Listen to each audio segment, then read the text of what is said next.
Islamabad high court के chief justice Aamir Farooq का 5 जजेस के खत से अदम इत्तिफाक। 3 दीगर हाईकोर्ट से ट्रांसफर होकर आने वाले 3 जजेस का नाम नए हफ्ते की कॉज लिस्ट में शामिल। लाहौर हाईकोर्ट से आने वाले justice Sarfaraz Dogar senior peony जज के लिए मखसूस बेंच नंबर 2 में शामिल। इससे पहले बेंच 2 की सरबराही जस्टिस मोहसिन अख्तर कियानी कर रहे थे। जस्टिस मोहसिन अख्तर कियानी कल से इस्लामाबाद हाईकोर्ट के बेंच नंबर 3 की सरबराही करेंगे। इस्लामाबाद हाईकोर्ट के रजिस्ट्रार ने आइंदा हफ्ते का रोस्टर जारी कर दिया। नई कॉज लिस्ट के मुताबिक सिंध हाईकोर्ट से आने वाले जस्टिस खादिम हुसैन सुमरो का बेंच 9 और बलूचिस्तान हाईकोर्ट से आने वाले जस्टिस मोहम्मद आसिफ बेंच 12 होगा। जस्टिस सरफराज डोगर और जस्टिस खादिम हुसैन सुमरो का डिवीजन बेंच होगा। चीफ जस्टिस इस्लामाबाद हाईकोर्ट ने तरमीम शुदा हफ्तावार रोस्टर जारी करने की मंजूरी दे दी। ख्याल रहे कि 2 रोज कबल इस्लामाबाद हाईकोर्ट के 5 जजेस ने अपने खत में मौक़िफ़ इख्तियार किया था। ट्रांसफर जजेस को नया हलफ लेना होगा और उनकी सीनियरिटी भी उसी दिन से शुमार होगी। अगर इस तरीके को नजरअंदाज किया तो यह आइन से फ्रॉड होगा।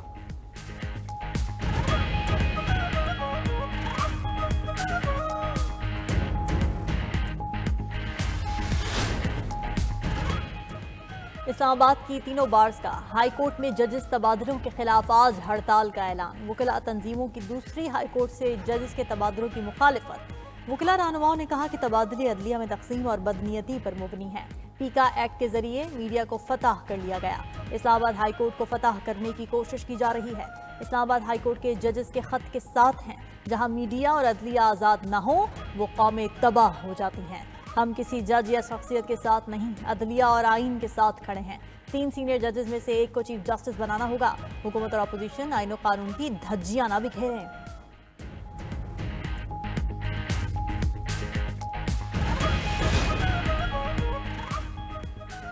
आइन के तहत सादर किसी भी जज का एक हाईकोर्ट से दूसरी हाईकोर्ट तबादला कर सकता है। मुस्लिम लीग नून के रहनुमा इरफान सिद्दीकी ने इस्लामाबाद हाईकोर्ट में जजेस के तबादले पर आइन का हवाला दे दिया। ट्वीट में सवाल उठाया कि क्या आर्टिकल 200 आइन पाकिस्तान का हिस्सा नहीं? क्या आला अदलिया के तमाम जज साहिबान ने आइन पाकिस्तान की पासदारी और तहफ़्फ़ुज़ का हल्फ उठा रखा है? अब इस वाज़ेह आइनी शिक को तरजीह दें या फिर किसी खत को?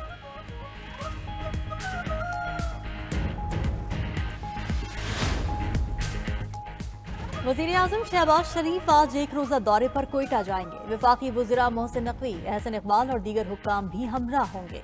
वज़ीर आज़म कोयटा में एपेक्स कमेटी इजलास की सदारत करेंगे। इजलास में गवर्नर और वज़ीर आला बलूचिस्तान समेत अस्करी हुक्काम भी शरीक होंगे। बलूचिस्तान में अमन अमान की सूरत हाल, दहशतगर्दी की रोकथाम समेत दीगर उमूर पर गौर होगा।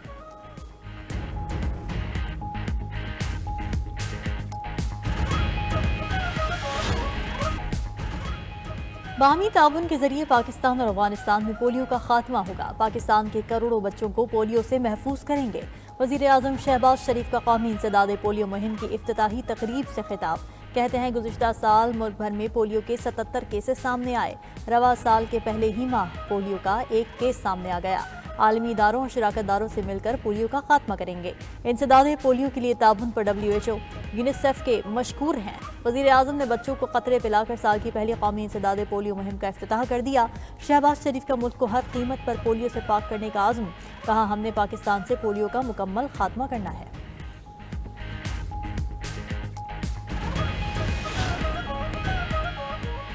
£190 मिलियन मुल्क की तारीख का सबसे बड़ा डाका है। हमने कहा था बानी PTI के हाथ करप्शन से रंगे हुए हैं।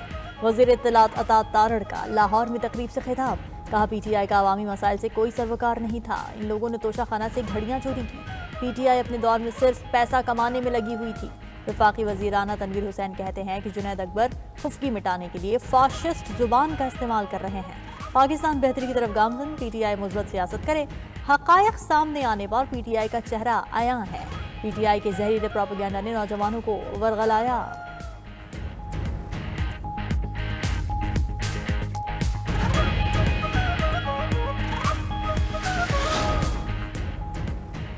रहनुमा PTI मोहम्मद आतिफ खान और रौन चौधरी की मुलाकात। PTI के सीनियर रहनुमा ने मुलाकात की तस्वीर पार्टी के WhatsApp ग्रुप पर शेयर कर दी। ज़राए के मुताबिक वज़ीर आला खैबर पख्तूनख्वा यमीन गंडापुर समेत पार्टी रहनुमाओं की आतिफ खान पर तनकीद।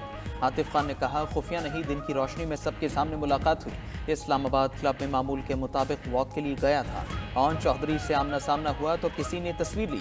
शेख वकास अकरम कहते हैं, PTI वर्कर्स और क़यादत आतिफ खान की इस मुलाकात को नापसंदीदा समझती है। रौन चौधरी ने हमारे लीडर और उनकी अहलिया के खिलाफ गवाही दी थी।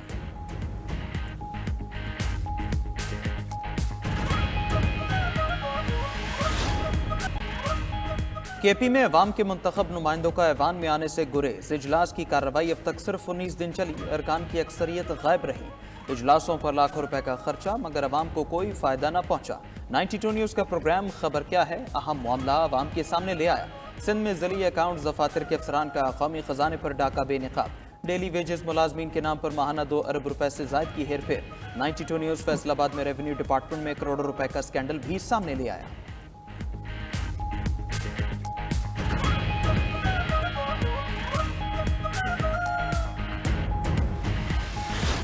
भारत ने इंग्लैंड के खिलाफ टी20 सीरीज 4-1 से जीत ली। इंग्लैंड को 5वें और आखिरी टी20 में 150 रन से शिकस्त दे दी।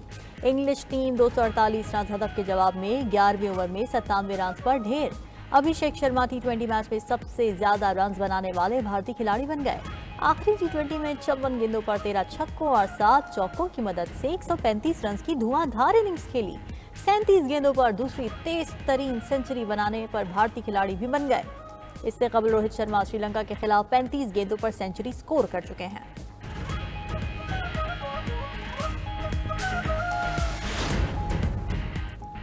शाम के नए सदर पहले सरकारी दौरे पर सऊदीया पहुंच गए। बुरी सदर अहमद अशरा की सऊदी वली अहद शहजादा मोहम्मद बिन सलमान से रियाद के शाही महल में मुलाकात। दो तरफा ताल्लुकात के फरोग और बाहमी ताउन को मजीद बढ़ाने पर तबादला ख्याल। सऊदी अरब ने शाम के इस्तेहकाम और खुद मुख्तारी के लिए शुरू ही से वाज़े मौक़िफ़ इख्तियार कर रखा है। शाम की नई इंतजामिया के साथ ताउन जारी रखने का फैसला करते हुए अवाम की इमदाद कर रहा है।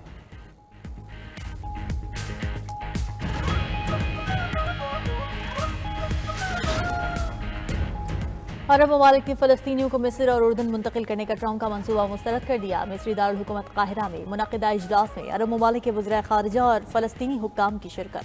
फ़लस्तीनियों की जबरी बेदखली को नाकाबिल क़बूल करार दे दिया। मुश्तरका बयान में इजरायली फ़ौज से गाज़ा पट्टी खाली करने का मुतालबा, 2 रियासती हल के लिए अमरीकी सदर ट्रंप के साथ मिलकर काम करने का आज़म जाहिर किया गया। उधर गाज़ा और मिस्र के दरमियान रफ़ा क्रॉसिंग 9 माह बाद खोल दी गई। गाज़ा में बीमार फ़लस्तीनियों को इलाज के लिए मिस्र भेजा जाएगा। जंगबंदी के बावजूद सहूनी रियासत के मकबूजा मगरबी किनारे में हमले शुरू। जनीन पनाह गुज़ीन कैंप का 2 हफ्तों से मुहासरा भी जारी। अरब मीडिया के मुताबिक हमलों में 27 फ़लस्तीनी शहीद हो चुके हैं।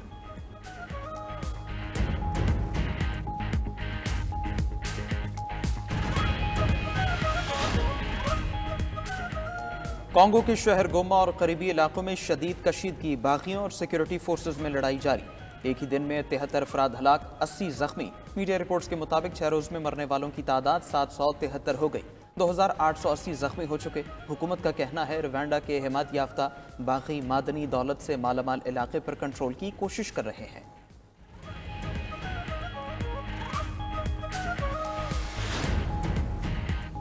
ऑस्ट्रेलिया की रियासत शिमाली क्वींसलैंड में तूफानी बारिशों और सैलाब ने तबाही मचा दी है। खातून हलाक, हजारों शहरी बेघर हो गए। 3 दिनों में 1000 मिलीमीटर बारिश से कई इलाके ज़ेरे-आब। सड़कें भी तालाब का मंजर पेश करने लगी। माहिरीन मौसमियात का कहना है कि ये 60 साल से ज़्यादा अरसे में खित्ते में आने वाला बदतरीन सैलाब हो सकता है।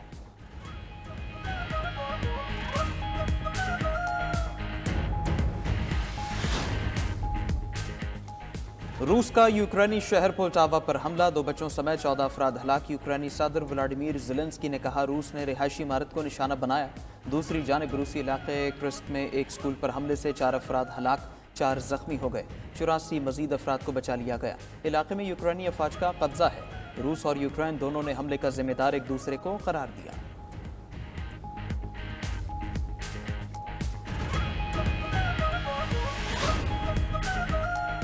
मुत्तहदा अरब अमारात में पेट्रोल और डीजल की कीमतों में इजाफा। पेट्रोल की कीमत 2.74 दिरहम फी लीटर हो गई। डीजल की कीमत 2.82 दिरहम फी लीटर मुकर्रर। दुबई में टोल टैक्स भी बढ़ा दिया गया। रोड एंड ट्रांसपोर्ट अथॉरिटी ने सालिक टोल फीस में 50% इजाफा कर दिया है। सुबह 6 से 10 बजे और शाम 4 से 8 बजे तक टोल फीस 6 दिरहम होगी। गैर मसरूफ औकात में ये 4 दिरहम रहेगी।